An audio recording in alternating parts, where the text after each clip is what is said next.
pemirsa, berbalik lagi nih berdua masih sama teman aku yang pastinya super duper glowing. Siapa lagi kalau bukan? Ada saya Ditan Sudiro dan rekan saya pastinya ya. Dan ada saya Nuka Zita, kita bertemu lagi di Hai Indonesia. Berbagi cerita dan berita untuk Indonesia lebih baik. Hanya di Mata Milenial Indonesia TV, Matanya Indonesia. Hai Nuka. Hai Dita. Apa kabar? Kita belum tos. Oh ya, kita belum tos. Ini banget sih hari ini. Mau arisan ya? Mana ada ibu. Kalung arisan maksudnya. Ya Allah, mana ada ibu arisan begini tampilannya kayak saya mah apa enggak, tuh? Enggak kalungnya maksudnya Oh, biasanya. iya. Hai Jang, apa kabar? Ini Pakai. kayak maksud saya Indonesia banget kan, Hai Indonesia, ya kan?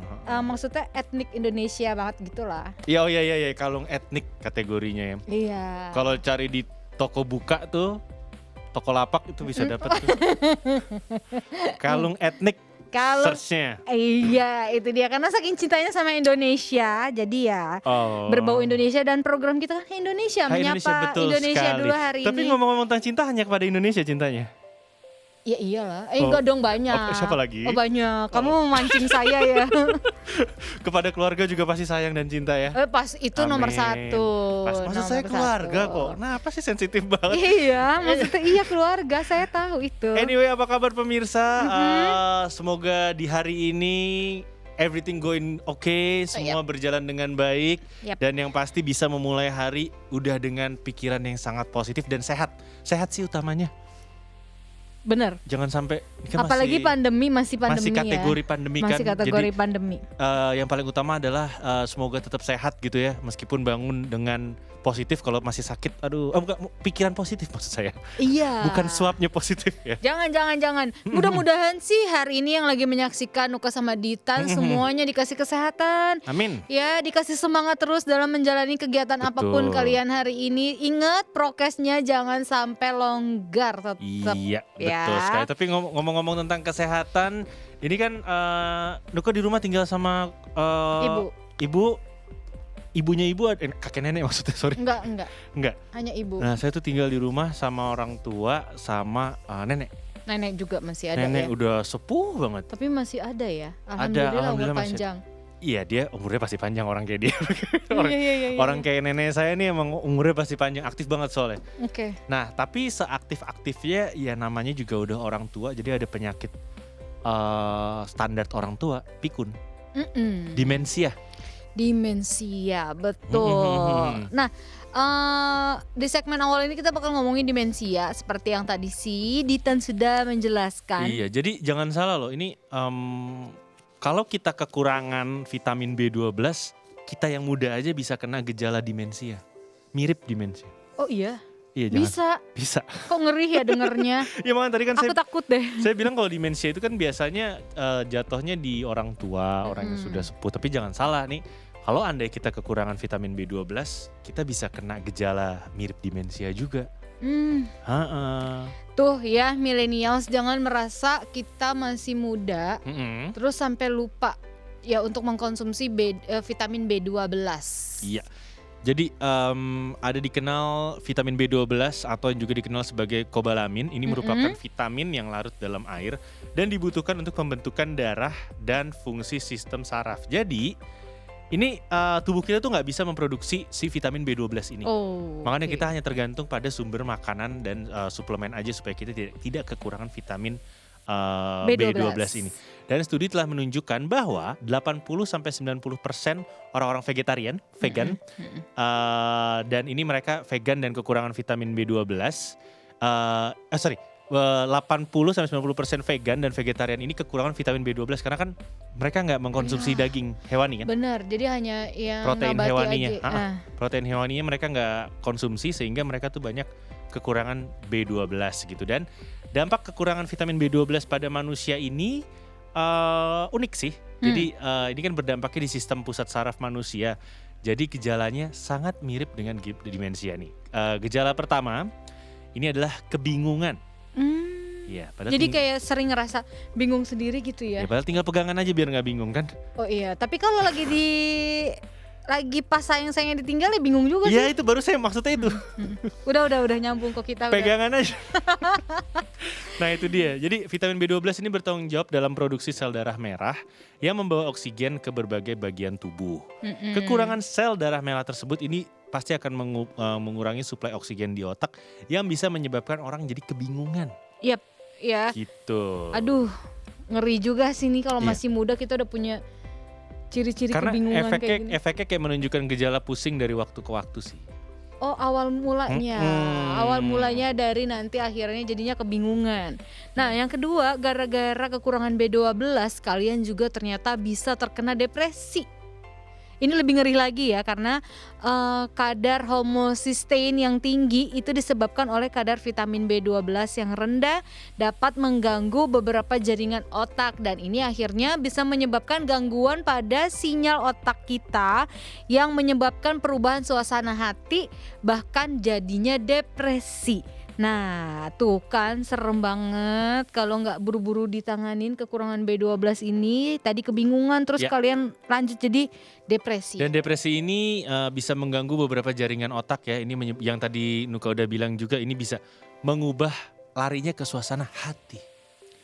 Hati-hati dengan hati memang. Iya, jadi kayaknya Nuka vitamin B12 ya. Enggak, biar suasana hatinya lebih positif gitu. Nanti abis ini kita beli deh vitamin B12. Yang ini saya bener ya, yang ini ya. Yang ini saya bener. Okay. Setuju saya. Next adalah susah fokus.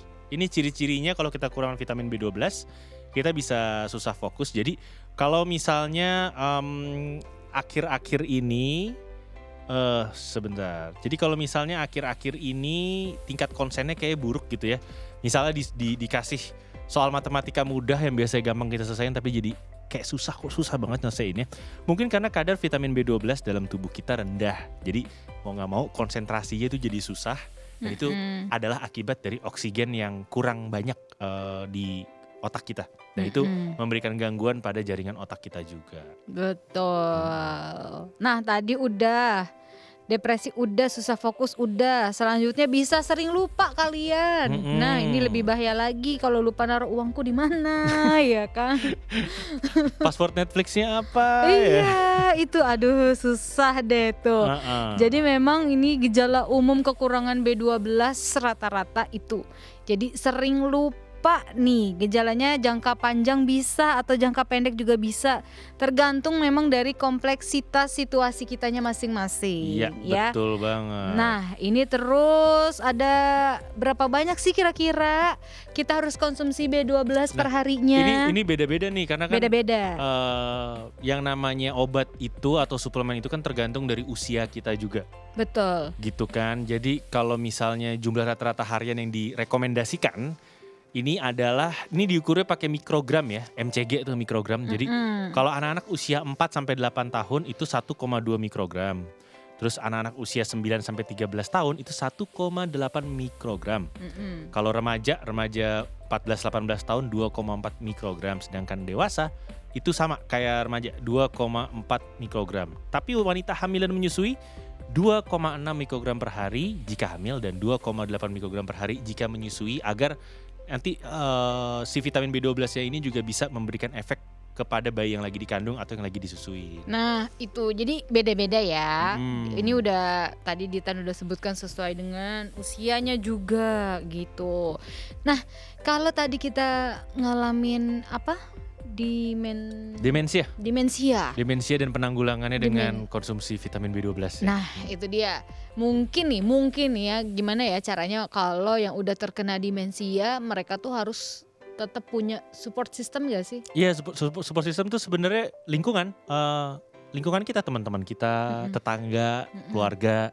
Itu adalah support system yang dibutuhkan sama demensia, orang yang mengalami demensia. Kayaknya nggak hanya demensia ya, karena banyak banget kan sekarang nih kayak penyakit mental gitu kan.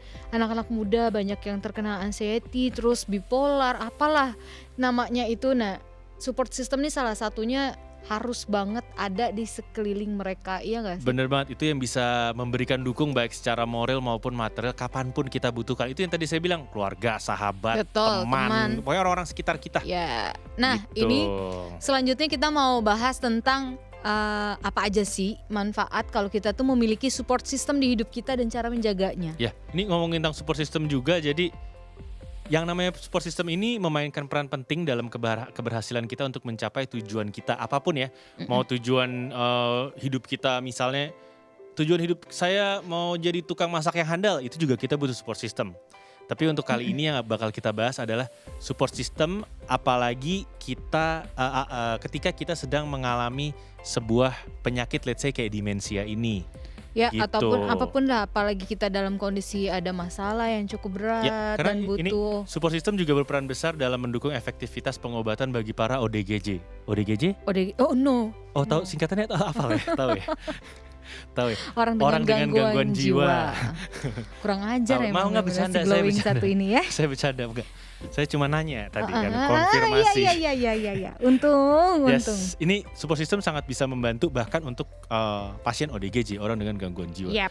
Dan yang tadi Nuka bilang juga banyak banget manfaat untuk memiliki support system yang kuat. Yang pertama ini adalah yang pasti dengan punya support system atau rekan orang, teman-teman suportif di sekitar kita, ini akan membantu kita menangani situasi yang sulit. Jadi setiap orang pasti punya situasi yang sulit. Let's say putus sama pasangan, ya Nuka ya. Iya, oke, giliran yang itu langsung nengoknya ke saya sorry. ya. Saya refleks, sorry. Aduh, Mama. Iya. Nggak, saya lanjutin ya. Iya, lanjut Pak. Nanti di ghosting loh Pak. Iya, nah ketika kita pisah dengan pasangan atau di ghosting itu adalah ketika kita dekat sama orang, orangnya hilang, jadi ghost, jadi hantu. Iya, itu ghosting. Setan. Ditan, nama saya Ditan, bukan setan. Tolong ya. Berarti kamu udah pernah menjadi pelaku nih. Tolong, jangan gitu. Nama saya Ditan, bukan setan. Oh iya. Oke, baik. Terus. Oke, ini membantu menangani situasi yang sulit. Jadi saat kita sedang dihadapkan pada suatu masalah yang bikin kita pengen nyerah atau kita bingung mau bikin keputusan yang mana, nah cobalah menceritakan atau curhat hal tersebut kepada support system kita. Ini tujuannya mungkin support system kita akan mungkin support system kita juga tidak akan membuat kita lebih nyaman, tapi pasti mereka akan membuat kita terhindar dari keputusan yang enggak. Contoh ditinggal sama pasangan terus mau datengin keluarganya. Iya. Atau mungkin ya kan, masa putus samperin keluarganya. Iya, ngapain amat gitu. Mendingan kan. Move on, cari yang baru. Nah. Oke. Karena memang butuh di saat kita lagi benar-benar ngerasa di titik terendah atau lagi mengalami sesuatu yang sulit banget. Nah, kalian tuh butuh teman bicara. Ini agar kenapa bisa lega dikit gitu lah, setidaknya membagi cerita kisah kitanya jadi nggak nyesek banget gitu. Ya, dan siapa tahu support system kalian yang benar-benar orang yang bisa dipercaya ini bisa ngasih solusi, bisa kasih semangat. Jadinya kan kita nggak ngerasa sendiri dan gue punya masalah berat kayak gini nggak ada dukungan nih. Nah, itu butuh banget makanya. Kalau Nuka support systemnya siapa? Pertama pasti ada sahabat dan ibu. Karena aku apa-apa pasti cerita. Ikan kamu support system gak? Bisa loh ikan. Oh iya. Nggak, maksud saya binatang tuh bisa jadi support system. Buncit saya itu kalau saya lagi sedih udah ngeliatin dia berenang aja kayak udah happy banget. Karena saya pernah baca satu artikel bahwa binatang tuh bisa dijadikan support system apabila kita bertujuan untuk cerita satu arah. Yap. Karena mereka nggak bakal talk back, mereka nggak akan memberikan kamu respon. Tahu nggak sih, aku tuh lagi kayak gini tahu. Masa gini gitu. Masa kayak gini gitu. Iya. Jadi binatang tuh bisa juga menjadi bagian dari support system kita. Apalagi terutama kalau kita lagi ingin mengeluarkan unek-unek secara searah, satu arah. Jadi kita nggak butuh jawaban dari dia gitu. Betul banget. Nah, yang kedua, manfaat memiliki support system itu bisa mengatasi stres. Nah, itu tadi yang udah berkali-kali kita bahas ya kan? Dengan adanya masalah itu bisa menimbulkan stres yang berlebihan, overthinking segala macam. Mungkin kalau dengan adanya support system kita bisa cerita, berbagi, agak sedikit lega kali ya. Overthinkingnya mungkin bisa hilang nih. Yang tadinya kita udah ketakutan, udah insecure. Iya, karena efek dari overthinking sekalipun adalah stres juga kan. Bener. Dan kalau udah stres itu bisa menyakiti baik secara fisik maupun secara mental juga. Benar, itu yang bahaya. Gitu. Ini yang berbahaya adalah tuh ada namanya PTSD. Jadi stres pasca trauma. Jadi trauma mungkin banyak dialami oleh tentara-tentara Amerika yang habis perang tuh. Oke. Pulang akhirnya ada PTSD, dia stres pasca trauma. Dan dukungan dari support system yang kuat pada masa krisis ini mampu menurunkan risiko di saat mengalami gangguan mental seperti PTSD atau stres pasca trauma dan gangguan kesehatan seperti tekanan darah tinggi dan juga penyakit jantung. Sip, betul. Terus yang ketiga, ini kalau kalian punya support system, kalian bisa meningkatkan motivasi kalian. Karena kayak tadi lagi balik lagi yang Nuka udah sebut juga di awal tadi ya, Tania bilang kalau kita lagi ada masalah punya support system. Nah, support system ini kan kita ngasih motivasi, ayo kamu bisa. Yang tadinya mungkin kita ngerasa udahlah gue nggak bisa apa-apa, udahlah gue begini aja deh, udah hidup gue udah sedih banget deh. Terus tiba-tiba teman kalian nyemangatin, kamu bisa, ayo bangkit. Jadi kita punya motivasi lagi. Betul, karena daripada kita gini loh, motivasi yang dimaksud adalah motivasi yang positif daripada kita mengulangi kebiasaan buruk gitu. Iya, betul. Contoh kebiasaan buruk adalah goler-goleran seharian gak olahraga di rumah gitu kan, atau mungkin merokok, itu juga kategori kebiasaan buruk gitu. Dengan adanya support system itu bisa meningkatkan motivasi kita untuk menghindari hal-hal negatif tersebut, terus energi kita buat hal positif aja. Iya, jangan buang-buang energi buat yang toksik lah ya, atau yang hal-hal yang bikin kalian sedih. Dan udah. Ini poin selanjutnya adalah dengan memiliki support system ini akan menyehatkan kita secara fisik dan juga secara mental. Betul. Jadi ini yang pasti akan membuat kita lebih percaya diri dalam menghadapi kehidupan sehari-hari, karena kita mikirnya kalau ada apa-apa kita masih punya support system untuk mendukung kita gitu kan ya. Ditambah lagi juga buat hal ini pada akhirnya akan meningkatkan kesehatan kita baik secara fisik maupun secara mental, hanya dengan untuk mengetahui bahwa kita punya support system aja. Ada kok support system kita, itu aja udah bagus untuk kita menjalani hidup day by day. Karena buat orang yang lagi bermasalah, lagi stres, jangankan menjalani hidup per hari, 1 jam aja kayaknya udah berat banget buat mereka ya. Banget gitu kayaknya ya. Gitu. Bahkan orang yang memiliki support system ini juga dikatakan memiliki peluang lebih besar untuk hidup lebih lama daripada yang tidak memiliki support system. Gitu. Setidaknya kalian punya satu sahabat yang benar-benar bisa menjadi support system kalian, pendengar yang baik buat kalian, ya kan?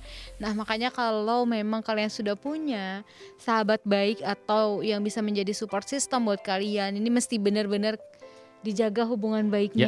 Nah, itu dia. Sekarang cara menjaga hubungan dengan support system gimana kalau menurut Nuka? Itu tadi kita harus bisa menjadi pendengar yang baik, Ditan, buat teman kita. Jadi nggak hanya saat kita jatuh kita maunya didengar, tapi di saat support system kita juga lagi ada masalah nih, gantian kita yang menjadi support system atau menjadi pendengar yang baik setidaknya. Intinya komunikatif ya? Komunikatif 2 arah. Oke. Gak hanya 1 arah, maksudnya gak hanya kita yang mau didengarkan, tapi kita juga bisa menjadi pendengar yang baik gitu. Oke, dan poin selanjutnya adalah selalu dukung orang-orang terdekat Anda saat mereka membutuhkan. Support, dukung. Support, motivasi. Tapi yang positif ya dukungnya. Iyalah, jangan yang ya udah sana kamu bunuh diri mau di mana. Yo, itu jangan. Itu kamu nggak mau minum obat, ya udah nggak usah, nggak gitu caranya. Iya, tetap harus bagaimanapun dengan cara komunikasi yang baik, nggak perlu marah-marah. Ya, ngasih motivasi, ayolah, kamu bisa kok, dan yakin. Output dari yang Nuka bilang, kasih motivasi ini juga bisa dengan cara menjaga komunikasi, dengan cara banyak bikin video call atau by phone, atau mungkin hanya chatting, itu juga udah kategori support system sebenarnya. Yap, betul banget. Gitu. Jadi apapun bisa lah ya pasti kalian. Terus tadi yang seperti Dita juga udah bilang komunikasi, komunikatif. Nah, ini jaga komunikasi kalian dengan sahabat kalian atau yang bisa dibilang support system kalian nih. Ya, dengan cara yang tadi saya bilang ya. Ya, walaupun kalian masalahnya udah selesai, bukan berarti hubungan kalian sampai di situ. Tetaplah yang namanya chat atau tetap nongkrong bareng, teleponan, sekedar nanya, hey lagi apa gitu. Sibuk nggak? Yuk weekend ini bantuin gue yuk untuk healing. Kita pergi ke toko buku atau kemana yang menjadi hobi kalian yang sama. Betul. Bisa. Dan ini ada satu poin terakhir yang kadang kita lupa. Selalu ucapkan terima kasih apabila kita merasa terbantu oleh support system kita. Itu penting banget. Ini nih yang perlu di note ya. Kadang-kadang orang lupa untuk bilang, maaf, tolong, terima kasih. Itu tiga itu tuh sebenarnya hal yang gampang diucap, tapi susah untuk orang mau melakukannya. Susah. Apa susahnya sih ngomong, maaf ya saya salah.